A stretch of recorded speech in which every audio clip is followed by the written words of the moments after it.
Buenos días con Dios.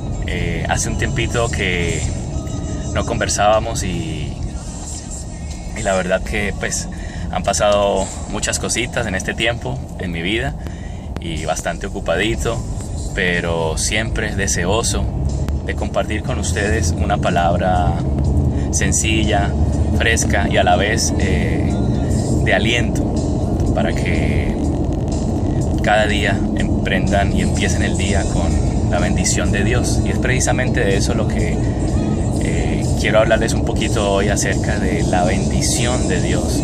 Saben que en mi vida, a través de los años, para mí ha sido muy importante recibir la bendición de mis padres, de mis abuelos, y en esta etapa obviamente de casado, de mi esposa. Recuerdo que mi abuelita, cuando uno la visitaba, ella siempre nos despedía con una bendición, se paraba en la puerta y nos despedía, y uno la veía, uno se alejaba y ella nos veía alejarnos, pero ella nos bendecía en el nombre del Padre, del Hijo y del Espíritu Santo, como la tradición nos lo enseña, pero con fe.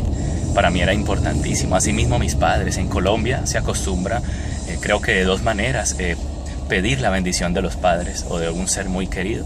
Uno les dice bendición y ellos contestan Dios te bendiga. O en mi caso, como me crié, uno les dice nombre de Dios y ellos le contestan no, Dios te bendiga a mí. Así que en este momento para mí es importantísimo recordarles a ustedes la bendición, y obviamente la Biblia lo expresa así. Les había dicho que ahora prácticamente también la bendición de mi esposa es importantísima cada día antes de que yo salgo al trabajo. Y hoy, como padre, bendigo a mi hijo antes de salir también. Lo bendigo en el nombre de Jesús.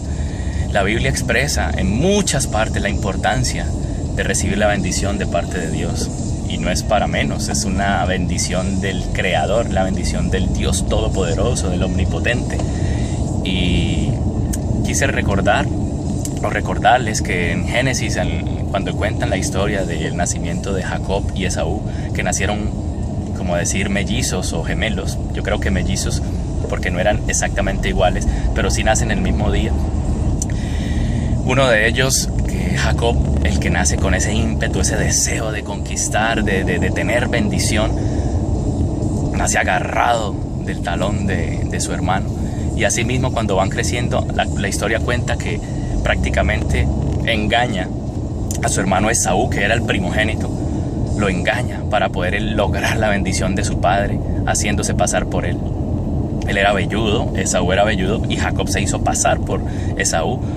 Se puso unas lanas, unas pieles, para poder acercarse a su papá, que ya estaba un poco anciano.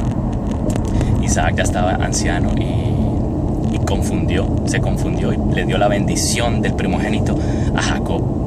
Más adelante Jacob también pelea y lucha con el ángel de Jehová para lograr la bendición, de tal manera que ya cuando raya el alba, cuando ya está amaneciendo, después de tanto pelear, no quiere soltar esa bendición, no quiere dejar de luchar, y el ángel lo bendice y le cambia el nombre y le pone Israel. Ya no es Jacob, ya no será llamado más Jacob, sino Israel. Y es ahí de donde nacen las tribus del pueblo de Dios, del pueblo de Israel. ¿Se imaginan la importancia? ¿Comprenden ahora la importancia de uno obtener la bendición de Dios? En esta mañana yo los animo, amigos, hermanos, familiares que escuchan este corto mensaje, que yo lo hago con tanto cariño y con tanto deseo. Luchen por la bendición de Dios. Me lo digo a mí mismo, que no nos cansemos de luchar. La Biblia dice no se cansen de hacer el bien, porque a su tiempo segaremos. Prácticamente está diciendo lo mismo. No nos cansemos de luchar por arrebatar las bendiciones de Dios. Las promesas de Dios están en la Biblia, son verdad, pero nos toca a nosotros hacer las premisas para lograr esas promesas. Y esas premisas es obedecer su palabra, obedecerlo radicalmente. Nos cuesta, no es fácil. Hay que luchar como lo hizo Jacob. Hay que trabajar duro, no engañar, porque por eso mismo le costó mucha dificultad. No engañar, sino trabajar duro, como más adelante luchó con el ángel. Luchó hasta que prácticamente, dice la Biblia, quedó un poco cojo, porque el ángel de Jehová le rasgó por debajo de la cadera para que recordara que había luchado contra el mismo ángel de Jehová y había peleado por la bendición. Y la logró de tal manera que Dios le cambia el nombre y le pone Israel, que es el pueblo de Dios, pueblo bendecido y escogido por Dios. En esta mañana te animo nuevamente a que luches por la bendición, que luchemos, que oremos cada día, que peleemos la buena batalla de la fe, porque en este mundo lo necesitamos. Y Dios, cuando bendice, lo hace en abundancia, lo hace mucho más abundantemente de lo que nosotros pedimos o entendemos. Buenos días con Dios y que Dios te bendiga.